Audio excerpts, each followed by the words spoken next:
In today's podcast, I want to talk about karmic wars. Today, we can see that we're having these imminent wars all around the world, and there is a certain karma that's often attached to these wars, from the karma that between the countries, but also the karma between sometimes leaders. And this year, in 2024, we're having that. This is karma.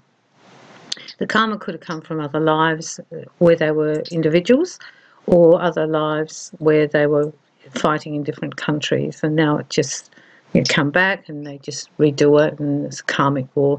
There's karma to be sorted out. For example, this is what I feel psychically between Putin and Zelensky. There's some karma, and it came from a past life.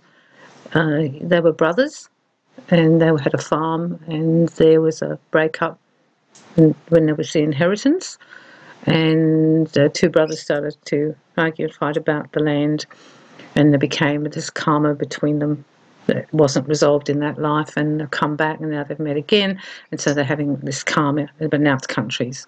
So the karma can come in many ways like that, and if you look back in history, you'll see that if they're two vying leaders or people, there's often been karmic lives that weren't resolved, and then they come back and it gets given another opportunity to resolve. There can also be karma between countries. There can be karma between countries in the Middle East that has been going on for generations and still hasn't been sorted. The answer to it all is to come from love. That's the answer. It's pretty simple. However, people don't often think that way, particularly in a political sense.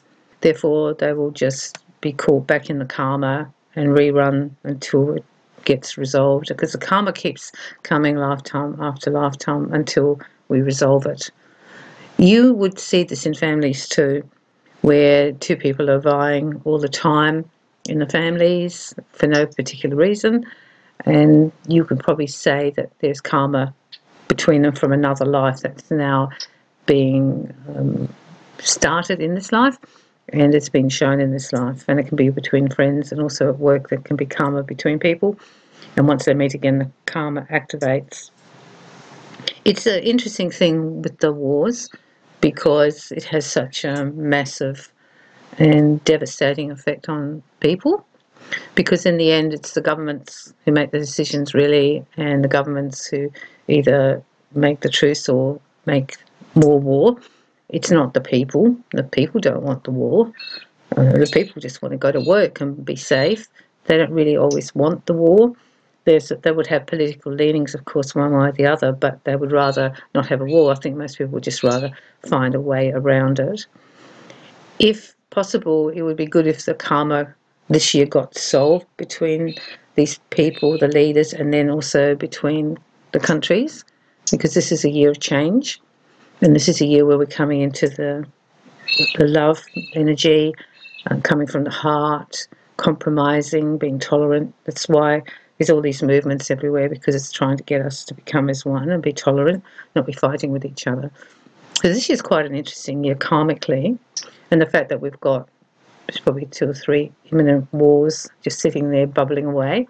They could go off, but doesn't mean they will, because people, if the energy of the planet, which is changing, and a lot of people are now coming to see that we manifest, our emotions get manifest in the world. Like there's a lot of anger in the world, but there's also a lot of anger in people on an individual level. So the more people let go of their anger or their fear, that's the other one, then there will be less fear and anger in the world. Because these two emotions tend to start wars or keep wars going. So the fear will be there in a war, but also the anger for what's been done, justice, etc., etc. It's been really interesting when I saw the two leaders in Europe, and I saw them on the farm, and then the father dies, because I only saw the two of them, and then the father dies, and then there's a wrangling and a fighting about the inheritance and the land and the money, which I couldn't see the end, but I know it didn't get resolved, because we're doing it again. We're fighting again about land, and there's been like a karmic war with one another. But they can sort that out, and we can just send all the leaders all around the world who are involved in these skirmishes or wars, we can send them love and ask that, pray that the karma gets resolved, because then there would be peace between them and then also peace between countries. It's a very different way to look at the wars, but I think if we go back in history and we looked at wars between like two leaders, which really got going, and then there was a big war, I'm sure if we tuned in psychically, we would see that between this one and that one, there was a past life that they were coming in from, and this was a way for them to find a better way of dealing with it. Because that's the thing, the karma can come to you, but if you learn the lesson of your karma that you've made, or the other person's made, or you made between you, then you can actually clean it up, because you have a different outcome. It only lasts a while, you don't tidy it up really. Therefore, it's the same in families or in friends. You can have the karma come in and you have disputes and that. However, if you come from love and care, that will automatically change the outcome of the karma, and you won't have to bring it into the next life. It's really interesting, the karma, because it's what we earn for ourselves and what other people earn for themselves. It's not necessarily like people think it's done to us and we've got karma for that. Well, if we have karma from it, it's because it's what we did to bring it to ourselves. It's like we draw it to ourselves. The karmic thing was really interesting with the wars, I found, when my guides were telling me about it. I just wanted to share it because it's quite current right now. And I'm hoping that with this shift of energy and with all the different energies coming like into the world now, into the earth, and this quiet movement, you can feel it, quiet movement, that people don't want war, people want more tolerance, people want acceptance. But there's a lot of fighting about that still, and that's why there's these angry episodes all around the world and shootings. These are just symbolic of the anger that people have and haven't resolved, because you can resolve anything if you come from love, but if you put anger in it and then some fear, it often doesn't have a good outcome.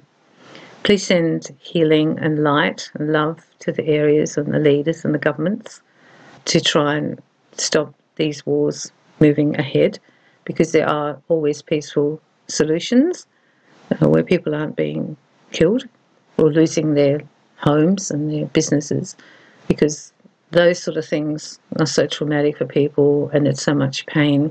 And we want people to have less of that. We want there to be a sharing in the world and a tolerance, that we tolerate and compromise, and a compromise.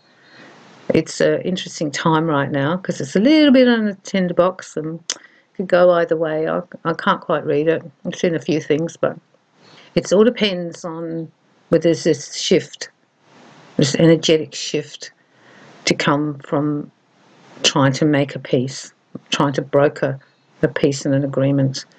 At this stage, there's sort of loggerheads, they're not doing it, but that doesn't mean that they can't do it or won't happen. That's all I'm saying. Sometimes I think having all these weapons almost stops people. It sounds weird, but they like make the peace because everyone's too scared to press the button, because there's going to be outcomes for them as well. And so hopefully we can get to a time where we have less and less wars on this planet and more negotiation and peace and truce, which is really going to save a lot of lives. And also it's coming just from a completely different energy. It's not like trying to get everything in a selfish way with ego involved and power. It's trying to work with the other person or the other country to see if you can find something that works for everyone and is a good resolution. You might get some more around this when you start thinking about it. I was really surprised when I saw the past life pictures, but it all made sense to me. And the karma, you can send healing to help the karma between the different countries and the different leaders, because I think that's kind of a powerful thing to do. Because in the end, love really does kind of solve everything, because when you come from love, you can't be nasty and mean, and you want to find a solution, and you're thinking the other person when you come from love.